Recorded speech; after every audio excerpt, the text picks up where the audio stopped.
बाबा साहब अम्बेडकर की 134वीं जन्म जयंती पर आप सबका हार्दिक स्वागत एवं अभिनंदन करती हूँ। साथियों, आज हम जो दुनिया में एक ऐसा शख्स पैदा हुआ जिसकी जन्म जयंती भारत के 6 लाख गांवों में और विदेश में भी उसकी जन्म जयंती मनाई जा रही है। अभी हमारे पूर्व वक्ताओं ने बहुत सारी बातें बता दी है, लेकिन बाबा साहब ने संविधान लिखा और संविधान लिख करके हमको कई सारे संवैधानिक पहचान देकर सभी को मौलिक अधिकार प्रदान किए। इसमें बाबा साहब ने 340 आर्टिकल 340 के अंतर्गत ओबीसी को अधिकार दिया, 341 में एससी समाज को अधिकार दिया, 342 में एसटी को अधिकार दिया, 046 में नॉमिनेटेड ट्राइब को अधिकार दिया और 25 से 29 में धर्म परिवर्तित लोगों को अधिकार दिया और हिंदू कोड बिल के अंतर्गत समस्त महिलाओं को अधिकार दिए। इसी तरह से बाबा साहब ने सभी को अधिकार दिए और संविधान के आर्टिकल 13, 14, 15, 16, 21, 25 और 29 ये हमारे फंडामेंटल राइट्स हैं और ये हमारे मौलिक अधिकार दिए। और बाबा साहब ने संविधान में एक और संविधान लिखा और आदिवासियों को अलग से उन्होंने प्रावधान दिया, अलग से अधिकार दिए, जो 244 और 244 में जो 5वीं और 6वीं अनुसूची का अधिकार है वो बाबा साहब ने हमको दिया। 275 में बजट का प्रावधान किया, 330 और 332 में राजनीतिक आरक्षण का प्रावधान बाबा साहब ने दिया, 366 में स्पेशल आयोग बनाया और 371 ए, 372 बी और 373 सी में असम, मेघालय और मणिपुर में मौलिक अधिकार मिले। इसी तरह से बाबा साहब ने हमको अधिकार दिए, लेकिन आज हम उन अधिकारों को बचाने में समर्थ नहीं है। क्यों समर्थ नहीं है? क्योंकि हमको 6743 जातियों में बांटा, हम बटे हुए लोग नहीं है, हम लोगों को जबरदस्ती बांटा गया है। साथियों, तो हमको इस बात के लिए समझने की जरूरत है। जब तक हम इस बात को समझेंगे नहीं तो हमारी समस्या का समाधान नहीं है। बाबा साहब ने कहा था कि जो कौम अपना इतिहास नहीं जानती वह कौम अपना भविष्य निर्माण नहीं कर सकती। तो सबसे पहले हमको हमारे जो पुरखों का इतिहास है उस इतिहास को जानना जरूरी है, क्योंकि हमारे महापुरुषों ने 1848 से लेकर 1956 तक 108 साल तक लगातार संघर्ष किया। फिर भी हम आज हमारे महापुरुषों का जो इतिहास है उन महापुरुषों का इतिहास नहीं पढ़ रहे हैं, उसको अमल में नहीं ला रहे हैं। इसलिए साथियों, हम आज गुलाम हैं। तो हमको जब तक हमारा इतिहास नहीं बचाएंगे, हमारी पहचान मिटाने का काम दुश्मन कर रहा है। जब हमारी पहचान मिट जाएगी तो हमारा इतिहास खत्म हो जाएगा। जब इतिहास खत्म हो जाएगा तो हमारी विरासत खत्म हो जाएगी। जब विरासत खत्म हो जाएगी तो हमारी पूंजी खत्म हो जाएगी। जब पूंजी खत्म हो जाएगी तो हमारा वर्तमान खत्म हो जाएगा और जब हमारा वर्तमान ही खत्म हो जाएगा तो हमारा भविष्य नहीं रहेगा, यानी कि हम न इधर के रहेंगे और न इधर के रहेंगे। साथियों, तो हमको हमारे इतिहास को बचा के रखना है। हमारे पुरखों का इतिहास है, उस इतिहास को हमको लिखना पड़ेगा। और दूसरी बात बाबा साहब ने कही थी कि जागृति का अग्नि अखंड जला के रखो। तो जागृति का अग्नि अखंड का मतलब है कि हमारे समाज को जागृत करने का काम करो, हमारे समाज को जगाओ, क्योंकि बाबा साहब हमारे सामने आज जो बैठे हुए हैं सभी बुद्धिजीवी वर्ग बैठा हुआ है। और 18 मार्च 1956 को बाबा साहब ने कहा था कि मुझे पढ़े लिखे लोगों ने धोखा दिया। बाबा साहब ने ऐसे क्यों कहा? क्योंकि बाबा साहब को पढ़े लिखे लोगों से यह आशा और अपेक्षा थी, पढ़े लिखे लोगों से अपेक्षा की जाती है कि वह समाज को जागृत करने का काम करे। दूसरा नंबर, समाज को नेतृत्व निर्माण करने का काम करे। तीसरा नंबर, समाज में आंदोलन निर्माण करने का कार्य करे। यह बाबा साहब की पढ़े लिखे बुद्धिजीवी वर्ग लोगों से यह आशा और अपेक्षा थी। लेकिन आज हमारे लोग अपना ही परिवार चलाने में समर्थ है। कहीं उनको फंड देना पड़ता है, 1000 रुपये देने पड़ते हैं या 500 रुपये भी देने पड़ते हैं, वो भी हमारे समाज के लोगों को जोर आ जाता है। लेकिन आज हम जो बोलने लायक हुए वह सिर्फ बाबा साहब की देन है।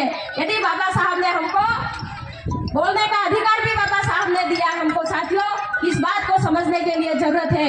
आगे मैं कहना चाहूंगी, आज जो हम यहाँ बैठे हुए हैं इसमें हमारी महिलाओं की संख्या कम है। जब समाज का आधा हिस्सा 50% महिला है और 50% पुरुष है, तो प्रत्येक अपने घर से एक महिलाओं को, जब भी किसी आंदोलन में जाओ, किसी मीटिंग में जाओ, तो एक महिला को अपने घर से लाना चाहिए।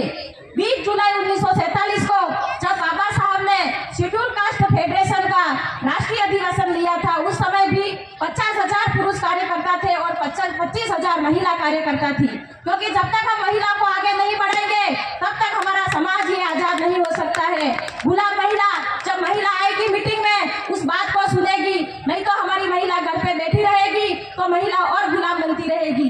एक गुलाम महिला गुलाम बच्चे पैदा करती है और एक आजाद महिला आजाद बच्चा पैदा करती है। महिला के अंदर भी हमारे महापुरुषों की जानकारी होनी चाहिए। और हमारे समाज में आज जितने जितने भी महापुरुष हुए, हर महापुरुष के आगे जो उसने काम किया उसके पीछे महिला का हाथ है।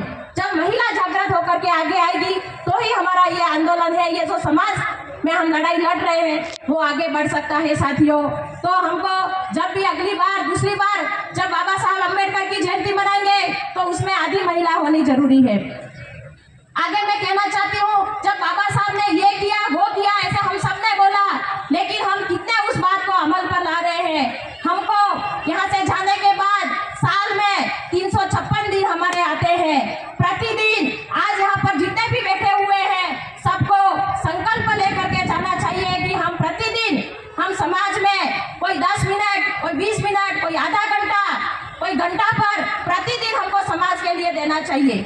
जब तक हम समाज के लिए नहीं देंगे हम गुलाम बनते जाएंगे, हम गुलाम बनते जाएंगे। हमको बुद्धि, समय, पैसा, श्रम और हुनर, ये 5 चीजें हमारे पास है। तो प्रत्येक व्यक्ति को समाज के लिए कम से कम एक चीज अपने समाज को देनी चाहिए। जब तक हम एक चीज नहीं देंगे तो हम कभी भी आजाद नहीं हो सकते। साथियों, और मैं अंत में एक बात कहना चाहती हूँ, क्योंकि संचालनकर्ता की तरफ से मुझे 5 मिनट का ही समय मिला था। एक बात बाबा साहब ने कही थी 1 जुलाई 1954 को कि हमारे समाज में जो लीडर है उन लीडरों पर कड़ी नजर रखनी चाहिए।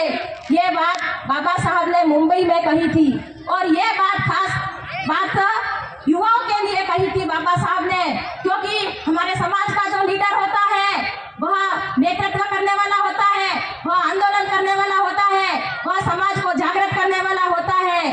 तो समाज के कार्यकर्ताओं को ये होना चाहिए कि समय समय पर उसकी समीक्षा ले, कहीं वो गलत तो नहीं कर रहा है, समय समय पर उसकी समीक्षा की जाए, उसको देखा जाए, उस पर निगरानी रखी जाए। क्योंकि जब जो कोई व्यक्ति लीडर होता है तो वो समाज के साथ कभी भी धोखा कर सकता है। तो ये बात हम हमारे मुंह से नहीं कह रहे, ये बात बाबा साहब ने 1 जुलाई 1954 में कहा था।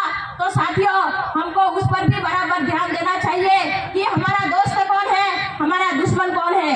जब तक हमारे हम दोस्त और दुश्मन की पहचान नहीं कर पाएंगे तब तक हमारा समाज आगे नहीं बढ़ सकेगा। यानी कि दोस्त से अपनापन पैदा होता है और दुश्मन से हमको सतर्क रहने की जरूरत है।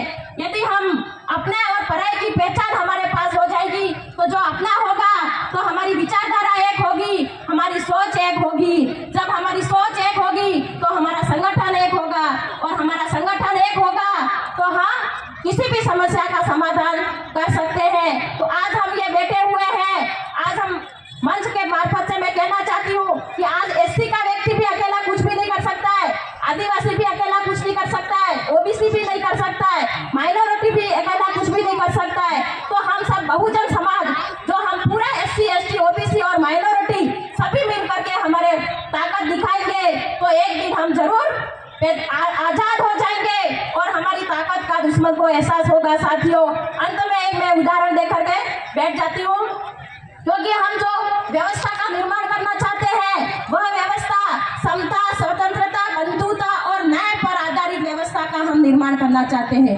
हमारे समाज में एससी, एसटी, ओबीसी भाई सभी मिलकर के हम समता, स्वतंत्रता, बंधुता और न्याय पर समाज की व्यवस्था का निर्माण करना चाहते हैं। तो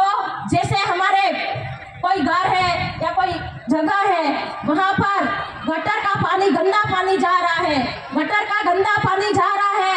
जब एक व्यक्ति के घर के सामने जाएगा तो वह व्यक्ति मिट्टी का वो पाल बांधेगा या सीमेंट की पाल बांधेगा, वह पानी फिर आगे दूसरे व्यक्ति के घर में जाएगा, दूसरा व्यक्ति वही मिट्टी की पाल या सीमेंट की पाल बांधेगा, लेकिन तीसरे व्यक्ति के सामने जाएगा वो भी ऐसा ही करेगा। पानी का अपने आप स्वभाव होता है, वो कहीं भी जा सकता है। साथियों, तो हम एक ऐसी व्यवस्था का निर्माण करना चाहते हैं, हम मिट्टी की पाल या सीमेंट की पाल नहीं बांधना चाहते हैं, हम गटर को ही बदलना चाहते हैं। तो आज जो यहाँ भाई या बहन सब बैठे हुए हैं वह सभी संकल्प लेकर के जाए कि हम सभी एकजुट होकर एक साथ मिल करके इस कारवा को नए संकल्प और नए विकल्प के साथ इस कारवा को आगे बढ़ाएंगे। आप सबने मेरी बात को ध्यानपूर्वक सुना, मैं अपनी बात को यही विराम देती हूँ। जय भारत, जय भीम, जय नागवंशी।